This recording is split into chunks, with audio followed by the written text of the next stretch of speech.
Sri Lanka, an island shaped a teardrop. Currently, most of its people's life turning into tears. Since COVID-19 pandemic, a lot of people lost their livelihoods, jobs, and there were queues for milk powder, gasoline, and other day-to-day essentials. Further, Sri Lanka is facing more problems due to shortage of fuel and medicine. All the prices are in a hike, and some economists suggest it's in a hyperinflation situation.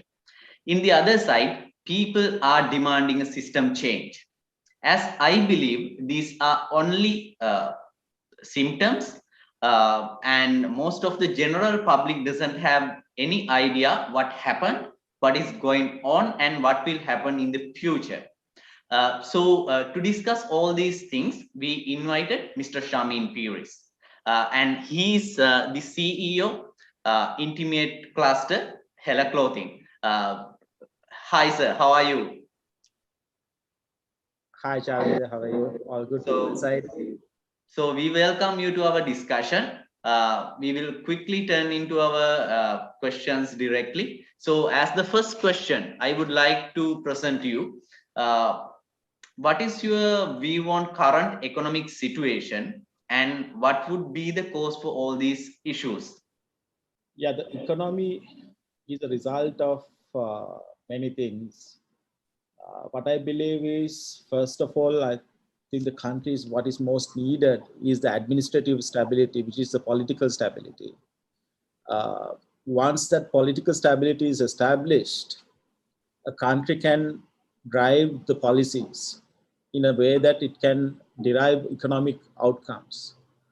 For the economic stability to be achieved, so those policies has to be drafted in such a way that it's focused and it's being driven through the administrative sector, so including the political leadership as well as the government administrative sector and the central bank. All right. So, you mean the political stability will play a major role in the process of developing this economic situation into a stable level? Uh, Absolutely. yeah. So, Absolutely.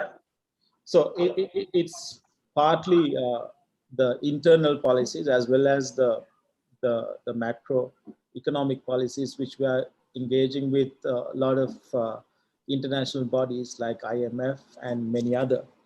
So for us to be connected and drive policies, so stability of the political stage has to be established first. So that's the fundamental thing that we need to do right now, which is what has been so far derived through the parliament. With that, I believe if we can make that stability consistent for the next few years, and with that, if we can drive policies, engage with stakeholders who can support us in terms of driving those policies, be it IMF or anyone else, so that way we can make sure that the economic stability is being driven. So right now we need to draft the policies in such a way it will be helpful for the country to sustain the next few years. all right, it's very clear, sir. So, as well as we all are aware about the dollar crisis, every politician, every economist pointing out all these crises happen due to the dollar crisis. So, what are your thoughts on the short term and long term solutions for this? Can increasing export, as we all know that you are also in the export business, your company also bringing huge amount of dollars to Sri Lanka. So increasing export be an answer to solve the dollar shortage? If so, how can we encourage the export producers in the present situation? Absolutely. So first of all, we'll have to say what we have, right? What we have right now is our sectors who would bring on dollars to the country, and we'll have to make sure that those sectors will prevail. Secondly, I feel like to get out of this trap that we are in, we need a bigger funding line. Uh, and then that funding line will have to come into place fast so that the country can revive financially. and with that we'll have to, of course, ask for longer payment terms and restructure our settlement plans and all that stuff, so that it's about how much you receive and how much the outflow that's going to be. So we'll have to manage that. Of course, the point that the exporters of the country, or the people who are generating dollars to the country, has to be facilitated, no doubt, undoubtedly, right? So we'll have to make sure whatever industries that brings in dollars to the country has to be backed by all the policies that we're gonna put in place. So that will be a massive boost immediately. So that's the short-term solution. And of course, longer term or the mid-term solution is to restructure all our settlement plans, the debts that we have, and to have funding lines created so that mid and long term we have a sustainable repayment schedules. So we don't want to go back to default status again. And then for that, we need to kind of restate all our settlement plans and reschedule it to what it matches to our inflow. So the inflow will have to be definitely to be steady. So industries, like apparel and footwear and any other which generates uh, foreign currency will be the backbone to the settlement plans. All right, sir. The IMF has said Sri Lanka needs to reschedule its existing debt to sustainable levels before it can receive any aid. Also, many countries like Russia, Japan have refused to give aids to overcome this situation. What are your ideas about the foreign affairs against the current situation in Sri Lanka? So, at this situation, we are seeing like Sri Lanka doesn't have very good friends. At least we do have very few good friends. So, in previous years, it was different. Sri Lanka was a very good country with its relationships. But what happened, and what are the suggestions you bring to strengthen these bonds with the other countries? It's like this: the international network, which works on the leadership in the sense how we are aligned to them and how relevant we as a country for those international alliances, and how much it is important for them to maintain the relationships with us. So naturally, anyone would be cautious when the country is at a political unstable situation, and they will not know to whom to talk to if the political situation changes. So in that sense, nobody would be putting their hands into a country like that.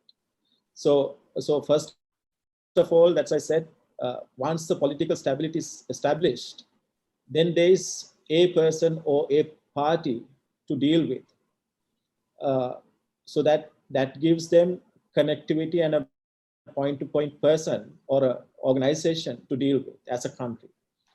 So that will help the network to establish, and that will set forth the next steps.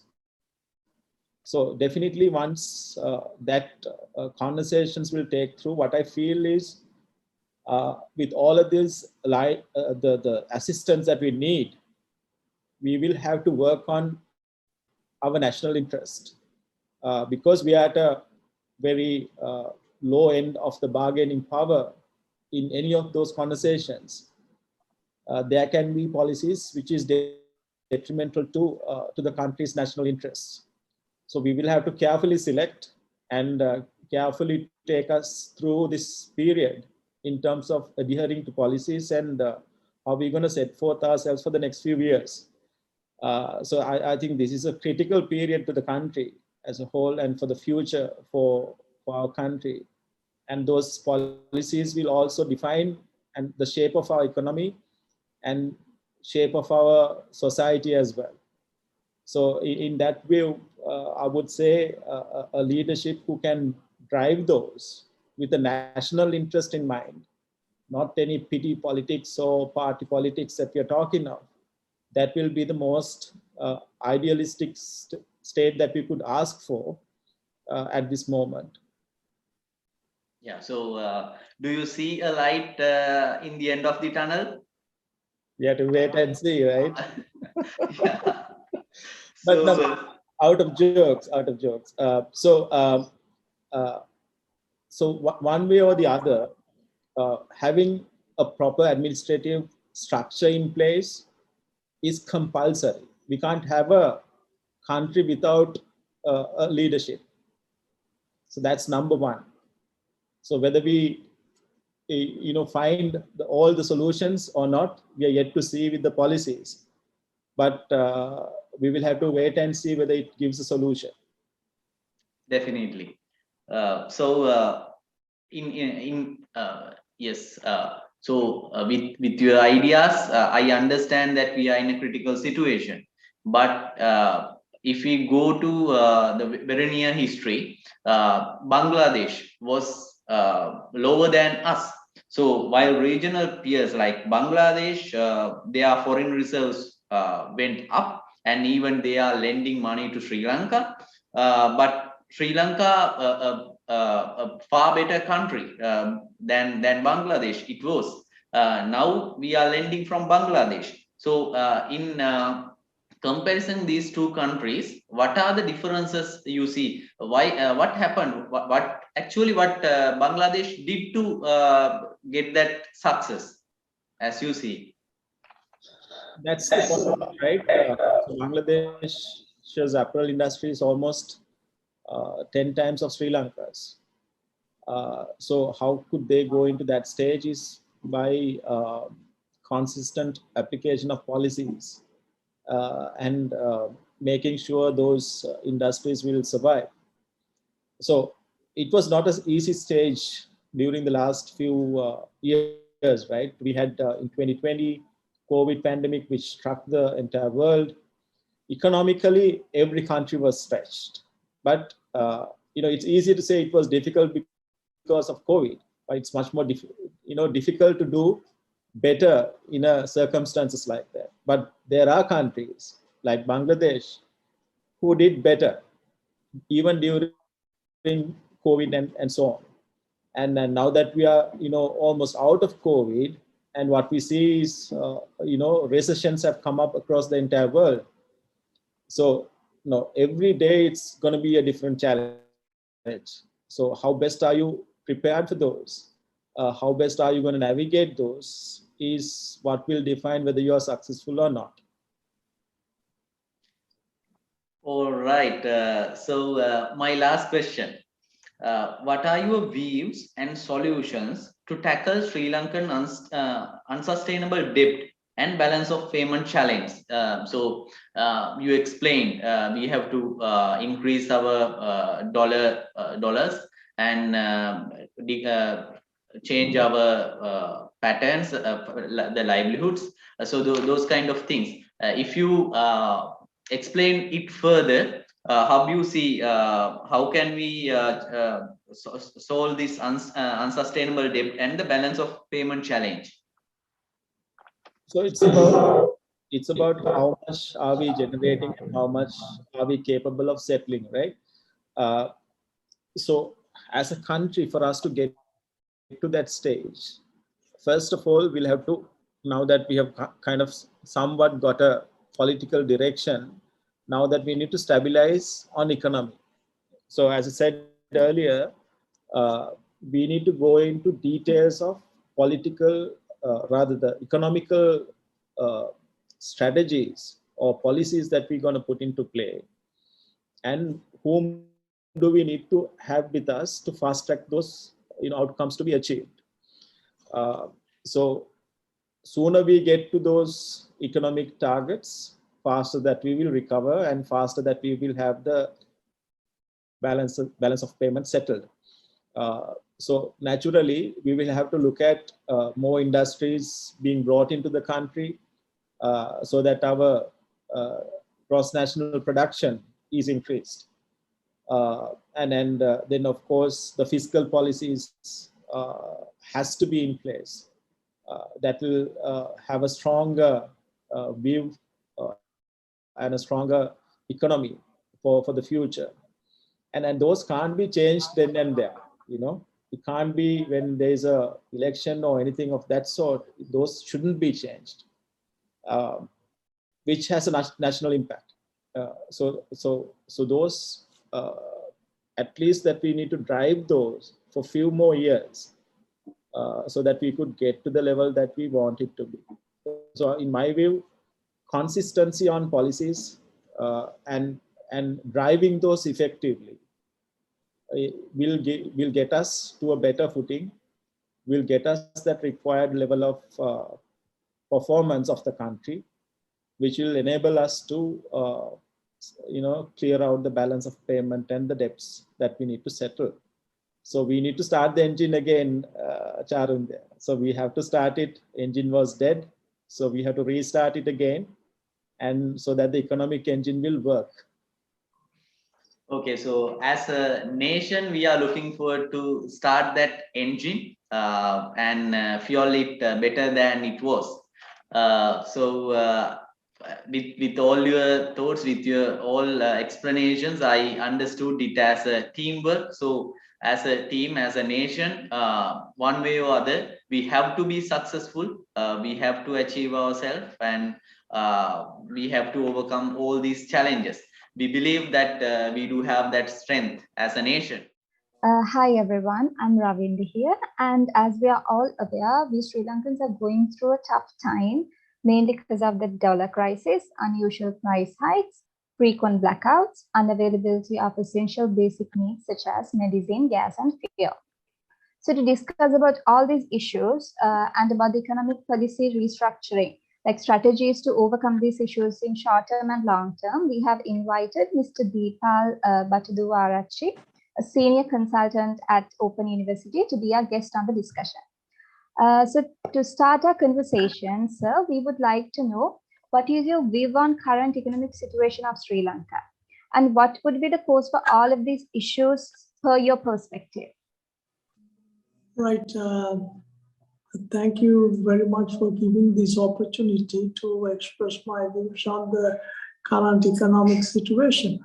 Now, of course, although we face the crisis now, this has been building up over the years. Reasons, of course, are plenty. To begin with, imprudent policies, macroeconomic management, and also the life pattern that we have got used to over the years, as well as the external shocks that have aggravated the situation. Now, to begin with, the Sri Lankan situation, why it got worse, we had twin deficits. One is the budget deficit, that is, of course, the gap between the government revenue and the expenditure. The other one is the current account deficit, especially the trade deficit.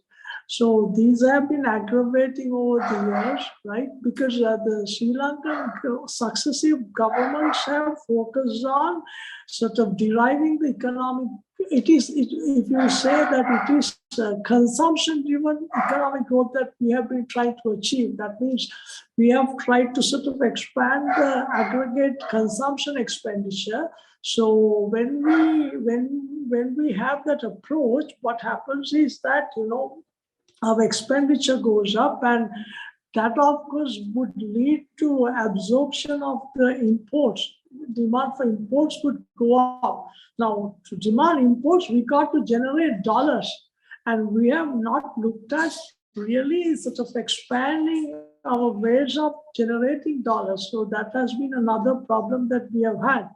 And also the external shocks have compounded this situation. One is the COVID pandemic, the travel restrictions and the impact on the supply chain, right? And also that has tremendously reduced the mobility of the people and reduced the working hours, thus the production. And also the COVID, the political and economic uncertainty, especially after the 2019 Easter bomb attack, because now we have relied on very few avenues for the dollar generation. One has been the tourism sector. The tourism sector has been dealt with a severe blow with the 2019 Easter bomb attack, and also the COVID pandemic. The travel restrictions have sort of driven a death nail into the tourism sector. And also from 2019 to 2019 onwards, our economic growth has been declining, largely due to inconsistent macroeconomic policies and also the uncertainties created thereby. So all these have combined together and created this sort of unbelievable and very difficult situation for the entire country. And also, I must say, the middle class of this country, we have got used to living beyond our means. That means if you just take a simple example, if it is a family, now say that the daily income of the family is, let's say, 2,000 rupees. But if you try to spend 3,000 rupees every day, right, you got to depend on borrowing. So the borrowing, you cannot go on borrowing unless you repay them. Now, what happened to Sri Lanka? We have reached the status of upper middle income country, then again reclassified into lower middle income country, right? Because of that, we lost the opportunity to raise concessional loans from the institutions. And because of that, we had to resort to these high interest commercial borrowing, sovereign bonds. And the money that we have generated through that, the investments we have made, the return on investment was not sufficient enough for us to pay them back. So that also another problem we have had. So all these combined together, and of course the discipline of our workforce, right, relying more on, focusing more on the gains and not looking at the contribution that they have to make, all that combined together have created this severe economic problem. Yes. So talking about the economic policies, now we were talking about that, how economic policies should be restructured to overcome the issues that we are facing currently. Now, basically, right, theory-wise, if we look at theories to the policy in relation to the policies, broadly we have these fiscal policies, then the monetary policies and the supply side policies. But here, of course, we got to come up with a homegrown solution, and also we got to kind of look at it in a way like we got to find short-term immediate solutions to mitigate the difficulties faced by the average public, and then the medium term to long term. Now here, one way to overcome this problem is we got to find ways and means to reduce the current account deficit as well as the fiscal imbalance, that is the budget deficit. Now, one problem we have had is like soon after the current government means the government that came into power in 2020, the government sort of imprudently reduced the taxes. There was a drastic tax reduction that reduced the government revenues by trillions, and that has had a tremendous impact on the in maintaining the budget. Like now we lost a larger chunk of revenues because of that, and also that there has not been a commensurate reduction in the expenditure. Now, when you try to reduce expenditure, again, there is a problem, because if it is recurrent expenditure, yes, but that can be reduced. And if you trim down the expenditure on capital, that will have a negative impact on the longer term growth, you see. And this is of course cannot be done, because if you reduce, in order to reduce the government expenditure, if you try to kind of cut down on the capital expenditure, that of course will have a negative impact on the longer term growth. And here we got to look for ways and means of generating dollars.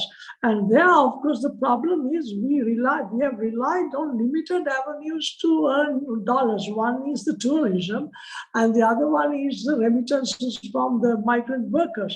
Now, tourism is a vulnerable sector, vulnerable to external shocks, right? And because of the COVID pandemic, and also now the current situation, very uncertain and sort of chaotic situation in the country also would deter the tourists from arriving. And also we have largely relied on countries like Ukraine, Russia for tourist arrivals. Now they got engaged in a disastrous war, and that also have had a tremendous impact on the tourism industry. So one way to overcome this is like we rely largely on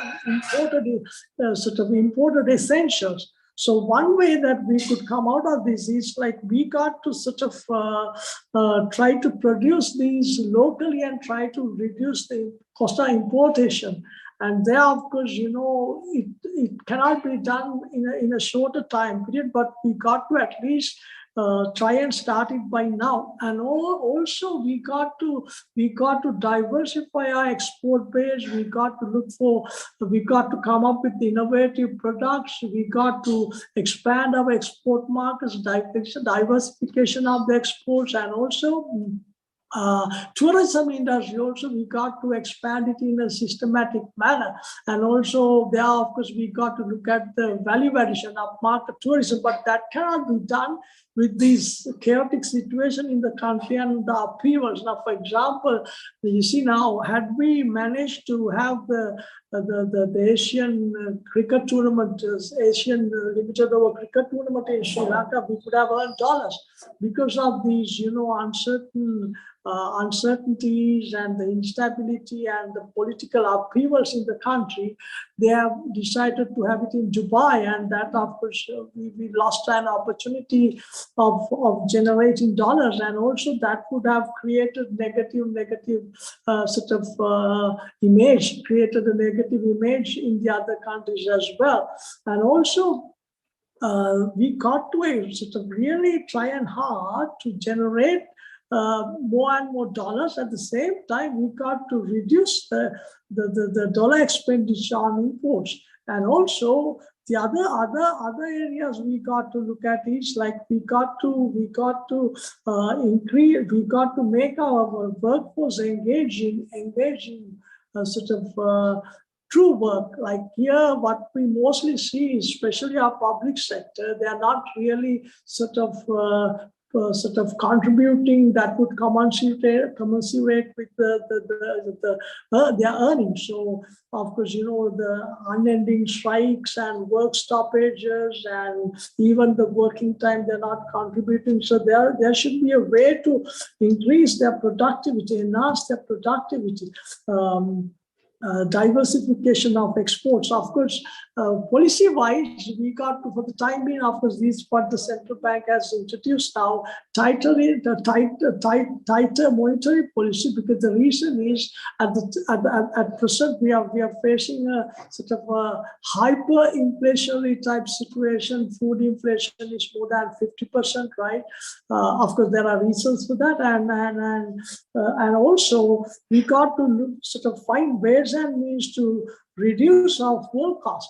That means the reliance on this fuel, because the amount that we spend on importation of oil is too high, and also with the depreciation of the dollar, that will have a twin negative impact. On one hand, we got to import them, and the world market, the prices have gone up, and that made us pay more. And on the other hand, the depreciation of the rupee has made us pay more. So that has had a twin negative impact on our importation bill. And we got to look for ways and means to reduce this. And one way is to sort of improve our public transportation, make our public transportation efficient.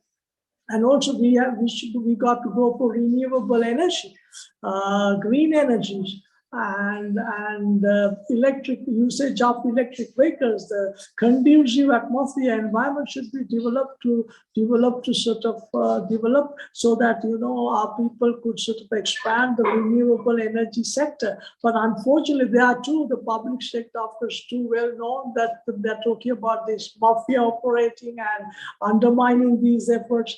That must be stopped at any cost. So here, of course, the problems and the solutions to overcome, that has to be found jointly by the politicians as well as the public sector. And that is not happening. The public sector too is as bad as the government sector. You see the politicians. So when you try to point finger at one sector, we got to sort of point all these fingers at everybody, because everybody has not carried out their duty, and that is why we are in this predicament.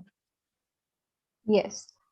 So we were talking about the inflation, sir. So just like we are known that huge amount of money has been printed recently, and that has led to inflation. So what can the government do to this excess money once the country gets stabilized or normalized? Good question. But the thing is, right, if you look at the economic problems of the country, it is an interwoven web. So when one strand breaks, the entire thing breaks. So here, of course, we have been resorting to printing of money in an excessive way, right? And so the problem is, when that happens, the amount of money circulating in the economy is too high. So when too much of money is circulating in the economy, people demand more goods, right? So if the economic system could not produce adequate amount of goods, right? On one hand, that will absorb imports. On the other hand, that would push up the average price level. And so much so that now, of course, we are talking about an inflationary situation which is above 50%. That is extremely bad for the smooth functioning of the economy. Of course, when inflation rate is high, that would, of course, have a negative impact on the efficient allocation of resources and uncertainties. And also, of course, the expectations, of course, sort of get into our planning. And what happens is now, so many agencies, responsible people make predictions of higher inflation, and like they in fact sort of make predictions of rising the inflation up to 80-70%. So that too will feed into the system and make the situation worse. And excessive printing of money, right? Excessive money supply is one reason why there is high inflation, but that is not the only reason. Of course, the monetary authorities got to balance it in a way, sort of, you got to have the money supply that suits the demand in the economy. So now, of course, there's too much of money circulating in the economy. One way to sort of take it out of the system is sort of having tighter monetary policy with high interest rate, which is what the central bank is pursuing now. But that is not the only reason. The other reasons are continuous depreciation of the Sri Lankan rupee, because as we rely largely on imports, so when the rupee is depreciating, all what we import, we got to pay more, and that also will shut up the average price level in the economy. So this is of course too bad in the long run. And also continuous work stoppages, strike actions, other type of agitations, and all that reduce the number of working hours, reduce the amount of output that would come up otherwise. And also this negative situation, these uncertainties have created impact on the small business SME sector as well. And supply bottlenecks, all these have compounded the situation, and there is no adequate amount of output going around for the people to buy them. But the money circulation is high, so the inflation rate is high. One way to reduce that is to introduce the tighter monetary policy. That itself is not enough. There should be a way to increase the productivity level of the people, increase the production of the people. That is one way. If you try to artificially control that, You may control it for a little while, but then once you remove these artificial controls, the average price level will shot up 10 times faster. So that is not the way.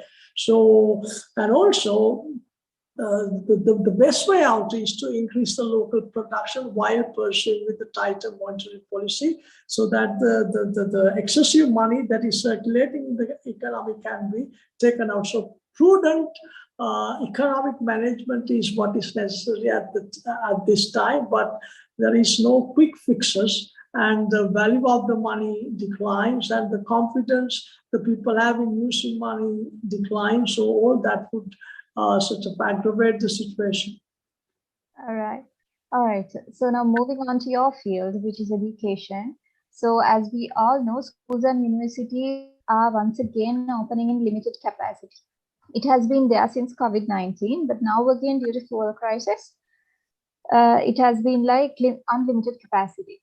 So students, now the students are depressed with no break in sight. And how do you think this will impact the economy in the long run?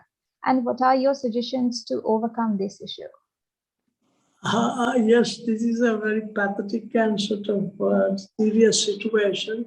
As I have told you at the beginning, in the middle of the discussion, this is a kind of an interwoven web, and when one strand gets broken, all else get broken, you see. And education, unfortunately, there were three reasons why this has been tremendously affected. One is the COVID pandemic and the travel restrictions that made students confined to their residence, and they could not move about, they could not come to universities, they could not come to the schools to pursue their education. And then, unfortunately, prolonged strike by the teachers. And for me, I of course, teachers should have the decent salaries. I do not reject that, but mortgaging the students to win their demands, I don't approve that at any cost. And that also has had a tremendous impact on the education of the students. And then, unfortunately, this pathetic and severe economic condition, and because of the fuel crisis again, the students could not come to their respective places, schools and universities. So that, of course, has made the students rely on online education. Of course, you know, and I as a teacher know the impact of online teaching, right? And you can't sort of obtain the sort of desired outcome through online teaching. There is no proper engagement. There is no proper engagement. And of course, the quality of the education and whatever the output that would come out in the next few years, of course, the quality would be questionable. And that is a very sad situation. And also, of course, most of the students do online examinations, and their mental status is very poor. And so this would have a tremendous impact on the quality of education and the quality of output. On the other hand, now when you rely on online education, now you know very well that there are about 4.3 million students, and out of that only 45% have proper access to online facilities. So there too, there'll be a big disparity in the society. And so this also could have a tremendous impact on the quality of education the students can pursue, and that will definitely create a disparity at the level of education students receive. So education is one of the vital areas that every government should focus on. And of course, we have not properly, the authorities have not properly focused on student-centric education in this country.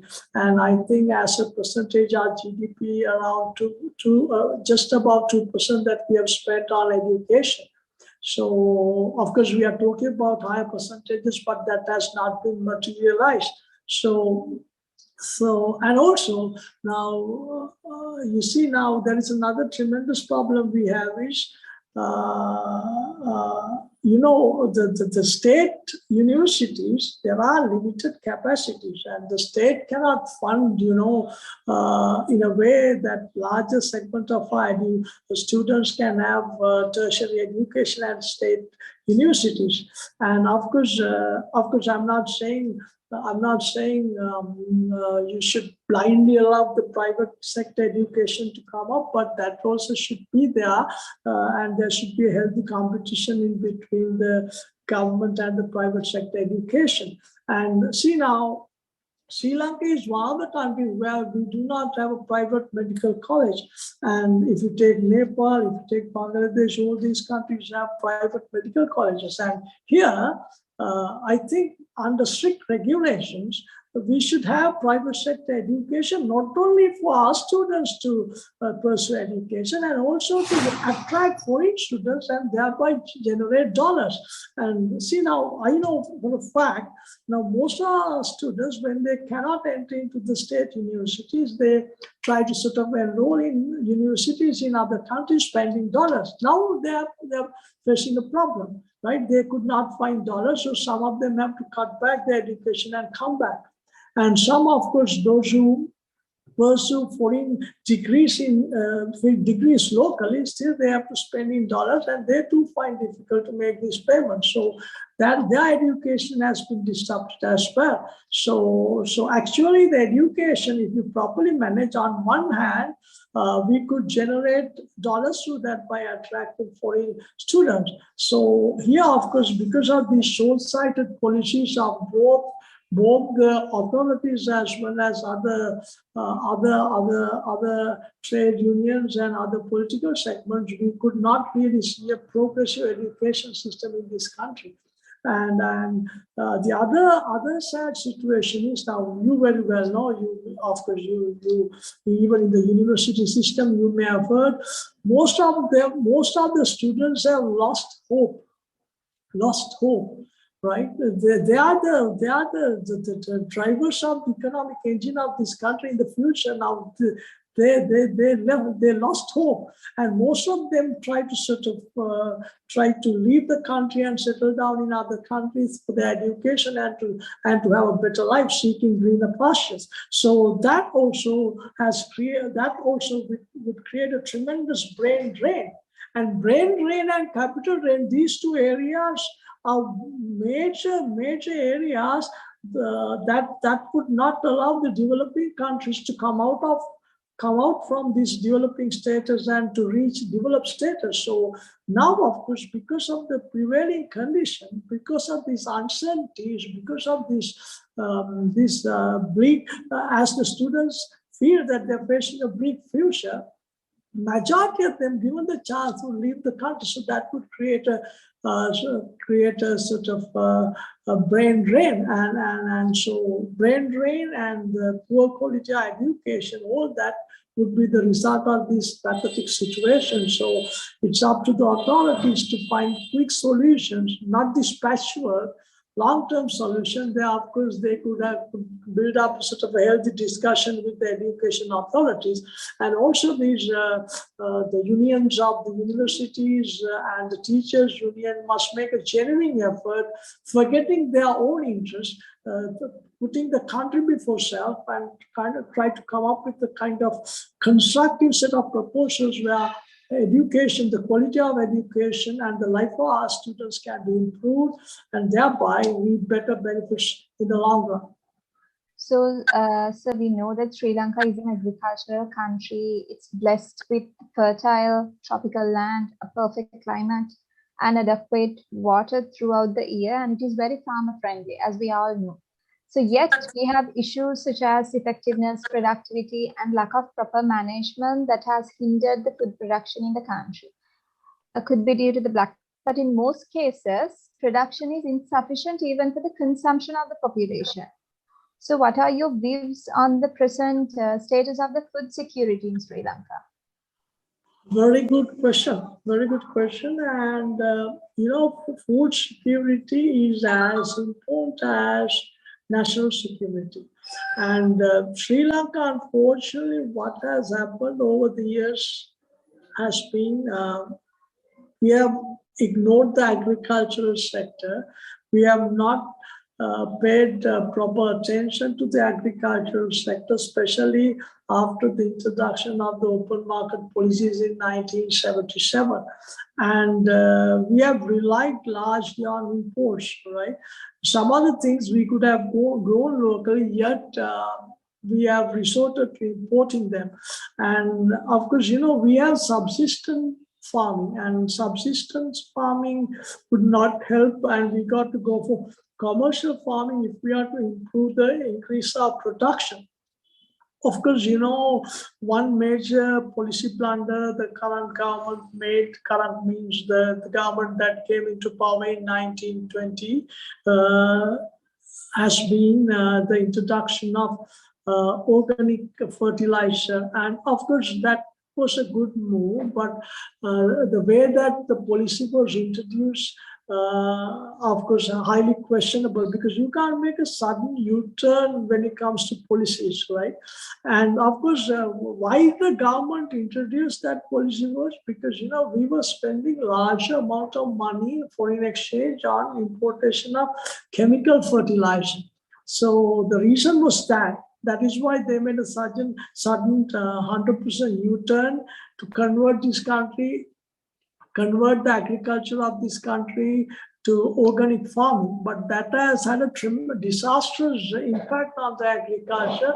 Of course, we were self-sufficient in rice, but the rice production dropped by 20%, and we had to resort to importation of rice. And same, tea production declined drastically, one of the major sources of foreign exchange earnings, and that, of course, the tea crop dropped drastically, rice production dropped drastically, and also our farming sector, right? We have numerous institutions, agriculture development and various other institutions, but there is no coordination, of course, and also there is no proper link between the universities. Of course, there are faculties where they focus entirely on agriculture. There is no proper link between these universities and the other institutions that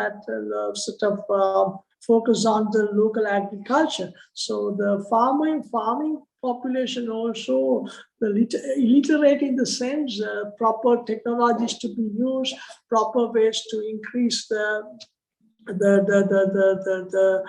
production, and to maintain a seed bank, right? To have quality seeds where the output is higher.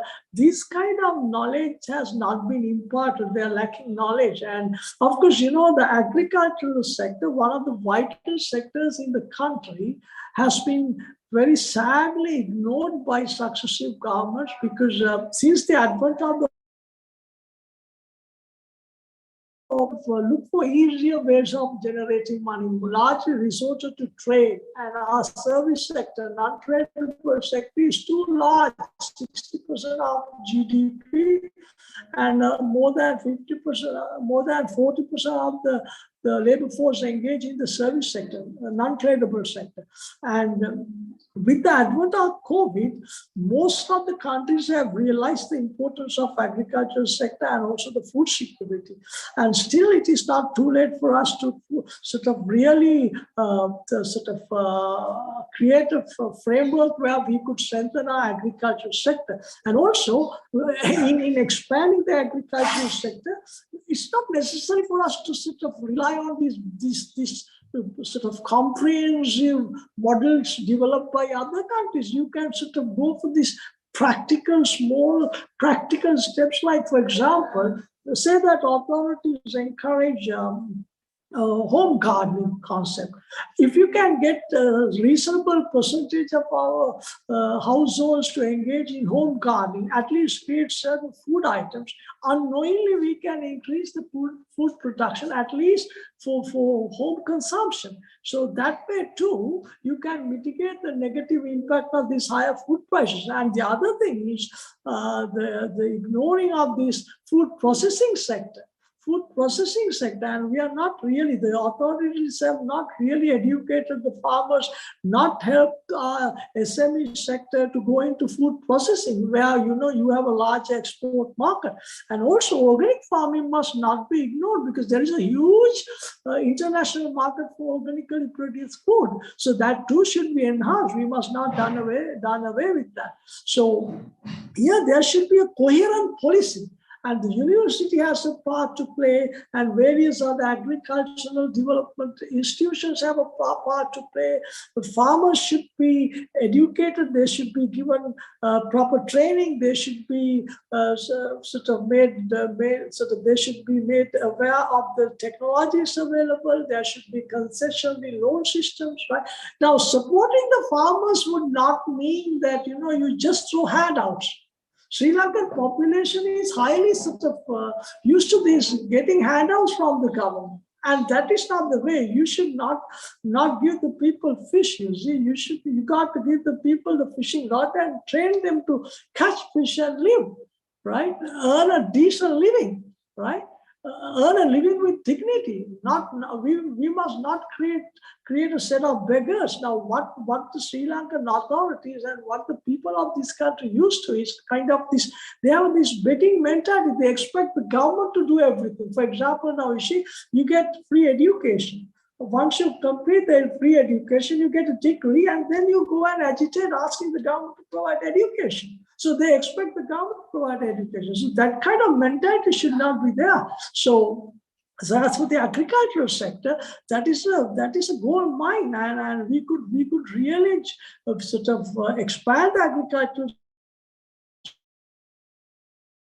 Considering our climatic condition, considering the water resources we have, we could achieve that. And we once were referred to as granary of Southeast Asia. So that is possible, but there should be a conducive environment. There should be a proper set of policies, and the farmers you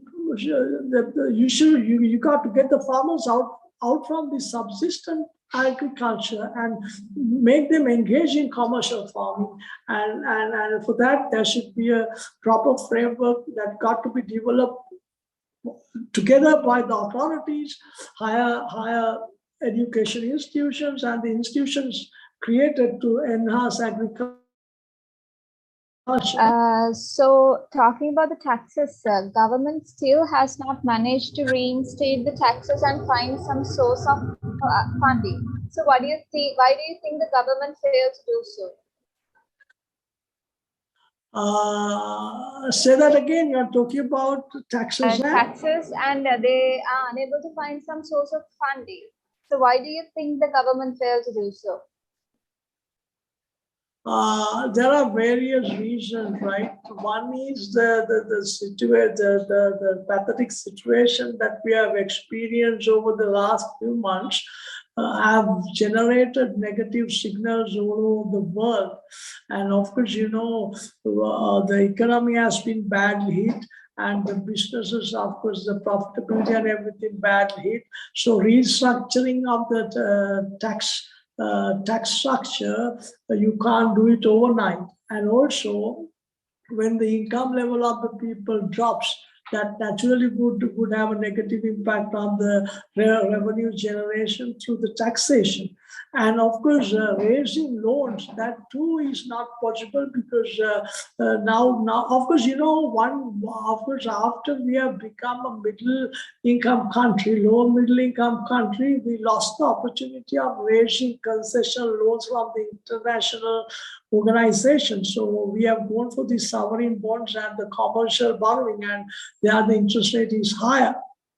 And the amount of money we have invested by raising loans through commercial borrowing, they have not generated adequate revenue for us to pay back these loans. So we have gone for defaulting, and that also has created a negative impact on the country's borrowing status. Also, these agencies have downgraded Sri Lanka, and that too has had a tremendous negative impact. In addition to that, the countries that we work with and the countries that we have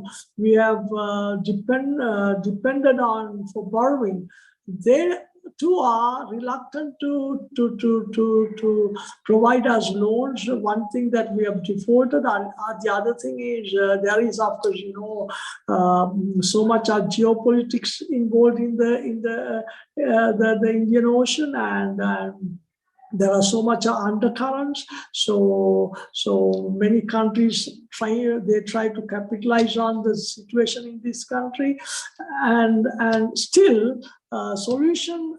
You can't say it is impossible to find a solution. One solution is for us to go for IMF, and that too, the process got blocked several times because of several times in the past few months we have seen change of administration, the cabinet change, the finance minister change, the government change. So that also has created uncertainty. So they could not continue with the negotiations with IMF.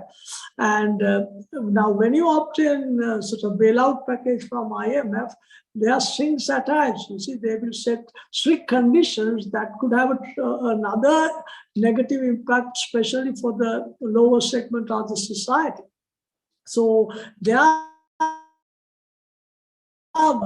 we got to sort of tackle it in a sensitive manner, where we got to go for borrowing, no doubt. At the same time, we got to go to the IMF for a bailout package. At the same time, we got to restructure our tax base and try to sort of widen our tax net and increase our tax generation. But that too, if the economy is sliding down, if the income level of people declining, if the income of the business, profitability of the business is also going to be a problem. So one way is to sort of trim down the expenditure. Again, when you trim down the expenditure, especially the government expenditure, that should not be taken away from the capital expenditure, because that will have a longer term negative impact on the growth. So balancing all that and to come up with prudent macroeconomic management policy is not easy, but that is not impossible. There were countries that got into serious economic problems, but still managed to come out successfully. So there should be a coordinated effort. We got to plan it properly. So everyone got to put their shoulder to the wheel and kind of find a solution. Moving on to our last question. So as a briefly, can you let us know what are the solutions to tackle this unsustainable debt? Of course, the reasons for this unsustainable debt, one is the fiscal imprudence, right? Large fiscal deficit, right? Unsustainable exchange rate. We had a pegged exchange rate system that was not really floating. We had a managed floating system where we artificially maintain an exchange rate, and suddenly we remove the lid, and then of course the result is there to be seen. The exchange rate shot up to now I think it is hovering around 360 rupees per dollar, and chronic mismanagement of the economy. So these have been the reasons. So now, of course, we have fully floated the exchange rate. That way, of course, automatically the exchange rate could be brought into equilibrium. But there is what you call in theory, you say it's a J-curve effect. Once you introduce that full floating, right, and then with that, the people will get used to that and sort of adjust their spending pattern, and then only that gradually the situation will improve and we will be able to create a BOP surplus. So this whole process will take longer. We call that J-curve effect. But other than that, there are other steps that can be taken. For example, proper political leadership, right? Competent management. There are one way is that we got to anyhow find ways and means to reduce the budget deficit. That means reducing the expenditure. Especially there, you've got to focus on unnecessary expenditure. And then, of course, we've got to find ways and means to increase the revenue. And also, we got to find new ways, generate new ways to bring dollars. There, of course, we can focus on IT technology sector, and also the foreign direct investment. Our foreign direct, the way that we have attracted FDI, it has not been satisfactory. And I think as a percentage of GDP, it is around 2% of the GDP, and Vietnam, it is 5 to 6%, and ours that has not been satisfactory. And there, one reason has been our inconsistent policies. When the government changed, the policies changed. So that sent sort of negative signals to the world community investors, and the investors are reluctant to invest in Sri Lanka. So it is up to the policymakers to create conducive atmosphere for the investors to invest in this country. We can make use of the port city, fact, sufficient investments to the port city, not only to port city, in other parts of the country as well. For that, all these uncertainties must be reduced, and disciplined workforce has to be there, skillful workforce has to be there. This strikes and unending work stoppages must be stopped. The discipline must be instilled in people. Right, and also we got to diversify our export base. We got to find more export markets, and one way forward for us is to sort of enhance the IT sector to make our people more skillful, especially the younger generation, provide them information technology knowledge, and to encourage them to come up with more innovative products, value addition to our mineral base, but we export the raw form. There are so many things to be done. Only thing is no proper support from the authorities, no proper support from the public sector, and also this stronger trade unions and their disruptions have a tremendous impact on the economy as well. So there, of course, we must have a disciplined workforce where they put the country before self and try to increase the productivity. So on one hand, we got to curtail the imports and reduce the amount of dollars flowing out of the country. Other ways, we got to find. And also there should be a wholehearted effort to increase the productivity, and also to overcome the short-term difficulties, we got to seek the support of IMF as well. Of course, that will come up with strings attached, but also we can seek the support of the international community, friendly countries, and also sort of now we are relying on for the foreign remittances, and especially we send unskilled labor to other countries. So there too we could find job opportunities for skilled labor and try to improve the skill level of our workforce, so that they can also tourism. That should be expanded in a systematic way. That cannot be done with these uncertainties and agitations and all these, unruly behavior. So the discipline must be instilled in people, and strict laws must be enforced. So that way, if everyone puts their shoulder to the wheel, if everyone understands the gravity of the problem, and you can't leave that to the politicians, it is the responsibility of everyone, then of course, together we can come out of this economic disaster and come out stronger than what we were. Yes. So thank you so much, and we have come to the end of the discussion, and we were able to get a lot of insight from today's discussion. Thank you so much, sir, again, Mr. Deepak, for giving us this opportunity. And thank you very much for giving this opportunity. I hope that you have gained something out of this discussion, and that is the sole intention of this. So, and some of the points, if you agree with, if there is opportunity for you to work towards them, I hope that you will do that. And without cursing the darkness, you will try to light one candle.